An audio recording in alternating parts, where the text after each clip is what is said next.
Three principles are real simple. Avoid debt, live on less than you earn, and invest the surplus. Let's talk about the first rule, spend less than you earn. I'm saying, one of the things that I push back on is this idea of being cheap, or that this path is one of deprivation, right? I never felt that I was depriving myself when I took money that I saved and invested it. What I was doing is spending my money on the single most important thing to me, which was my financial freedom. In my mind, and this is not going to be true for everybody, it's not going to be true for everybody who's listening to us, and that's fine. Everybody has their own decisions to make.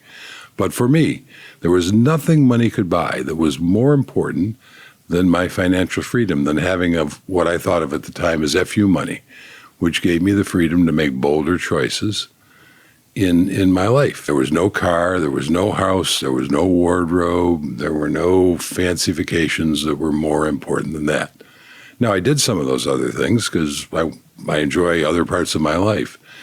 But to me, it's no different if you're sitting there saying, should I buy a Chevy or a Cadillac, right? Well, if you buy the Cadillac, you've got a much fancier car, and maybe people will be more impressed with you than if you buy the Chevy. But if you buy the Chevy, you're going to have a car, you're going to have perfectly adequate transportation, and you're going to have a bunch of money left over to do other things with.